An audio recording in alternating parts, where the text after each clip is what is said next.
देखना पिछले पीरियड में पीएच माप क्रमों पर आधारित उसका उपयोग, इन सब चीज़ों के बारे में अध्ययन किए थे। अब हम लोग इस चैप्टर में क्षार के बारे में अध्ययन करेंगे। तो कुछ अलग अलग प्रकार के क्षार की बनावट के बारे में अध्ययन करेंगे। तो उनमें सबसे पहले हम लोग पढ़ेंगे सोडियम हाइड्रोक्साइड। ठीक है ना, ये आपका जो क्षार है, साधारण नमक, उनके सब यौगिक हैं, उनके बारे में हमको अध्ययन करना है। तो उसमें सबसे पहले है सोडियम हाइड्रोक्साइड बनाने की विधि के बारे में हमको पढ़ना है। महत्वपूर्ण क्वेश्चन है, प्रश्न ऐसा एग्जाम में पूछा जाएगा। सोडियम हाइड्रोक्साइड, जिसको NaOH भी कहा जाता है, बनाने की क्लोर क्षार प्रक्रिया का सचित्र वर्णन करो। ठीक है, इसका चित्र किताब में ऑलरेडी दिया गया है, बाकी कैसे कैसे लिखना वो सब मैं यहाँ पर लिख के आपको समझाया हूँ। ठीक है, तो यहाँ पर क्लोर क्षार प्रक्रिया से सोडियम हाइड्रोक्साइड का उत्पादन कैसे किया जाएगा। तो सबसे पहले हेडिंग डालेंगे बनावट। बनावट में क्या क्या लिखना है, सोडियम क्लोराइड जो खाने वाला नमक होता है, जिसको साधारण नमक भी कहते हैं, NaCl के जलीय विलयन में, के जलीय बिल्कुल उसमें पानी मिला हुआ है, में विद्युत धारा का प्रवाह करने पर हमको सोडियम हाइड्रोक्साइड प्राप्त होता है। क्या प्राप्त होता है, सोडियम हाइड्रोक्साइड प्राप्त होता है। अब इसको रासायनिक समीकरण के रूप में लिखेंगे। अब सोडियम क्लोराइड का जलीय विलयन मतलब सोडियम क्लोराइड और पानी,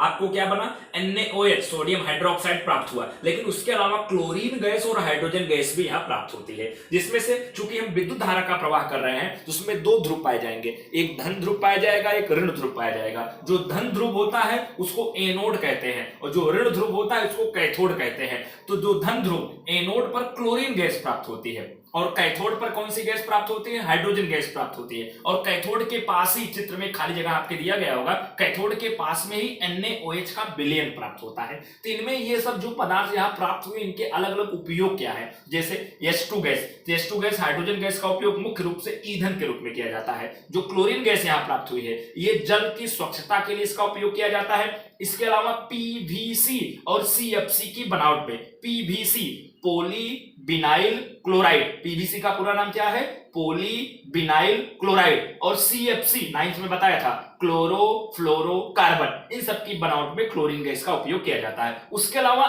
HCl, अब देखना H2 गैस Cl2 गैस अगर आपस में मिलेगा तो आपका क्या बनाएगा, हाइड्रोक्लोरिक एसिड HCl बनाएगा।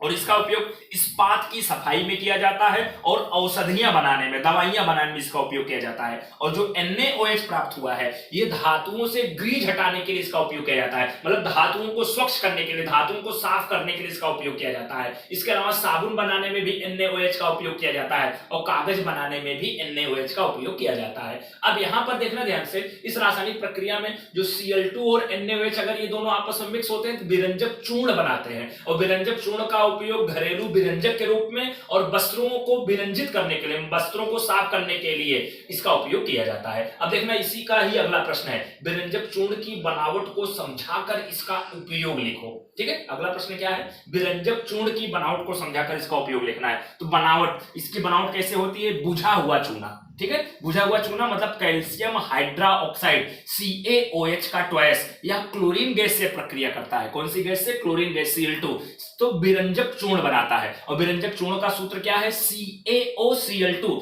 कैल्शियम ऑक्सीक्लोराइड, इसका रासायनिक नाम क्या है, कैल्शियम ऑक्सीक्लोराइड या CaOCl2 बनाता है। अब रासायनिक समीकरण कैसे लिखेंगे, CaOH का ट्वाइस प्लस क्लोरीन गैस, यहां पर क्या बन जाएगा, CaOCl2 प्लस H2O, पानी बाहर आपका निकल जाएगा। ठीक है, अब यहां पर देखना इसका उपयोग। अब उपयोग में क्या होता है, वस्त्र उद्योग में इसका उपयोग किया जाता है। सूती और लिनेन को, लिनेन के कपड़ों को विरंजित करने के लिए, मतलब उनको साफ करने के लिए, उनको स्वच्छ करने के लिए। ठीक है, आप लोग जानते होंगे ना, ब्लीचिंग पाउडर का नाम सुने होंगे। ठीक है ना, यही है ब्लीचिंग पाउडर। विरंजक चूर्ण को ही कहा जाता है ब्लीचिंग पाउडर, मतलब ब्लीच करने में इसका उपयोग किया जाता है। ठीक है, इसके अलावा कागज उद्योग में विरंजक के रूप में इसका उपयोग किया जाता है और रासायनिक उद्योगों में उपचायक के रूप में इसका उपयोग हम करते हैं। और पीने वाले पानी को साफ करने के लिए, जीवाणु मुक्त बनाने के लिए रोगाणुनाशक के रूप में इसका उपयोग किया जाता है। पीने वाले पानी, आप जानते हैं ना, क्लोरीन की गोली डालते हैं, क्लोरीन की गोली डाला जाता है तो उसके अंदर जो हानिकारक सूक्ष्म जीवाणु, विषाणु, बैक्टीरिया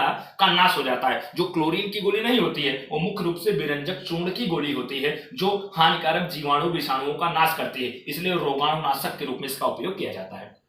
अब अगला प्रश्न है खाने वाला सोडा या जिसको हम बेकिंग सोडा भी कहते हैं, इसकी बनावट बनाकर इसका उपयोग लिखना है। तो खाने वाला सोडा बनता कैसे है? सोडियम क्लोराइड, अमोनिया गैस, पानी और कार्बन डाइऑक्साइड गैस, ये आपस में रासायनिक प्रक्रिया करके खाने वाला सोडा या बेकिंग सोडा बनाते हैं। इसका रासायनिक नाम क्या है? Sodium bicarbonate. ठीक है, अब रासायनिक समीकरण में देखना 4 चीजें थी, सोडियम क्लोराइड, पानी, कार्बन डाइऑक्साइड गैस और अमोनिया गैस आपस में प्रक्रिया करते हैं तो अमोनियम क्लोराइड बनता है और खाने वाला सोडा बनता है NaHCO3। खाने वाले सोडे का सूत्र क्या है?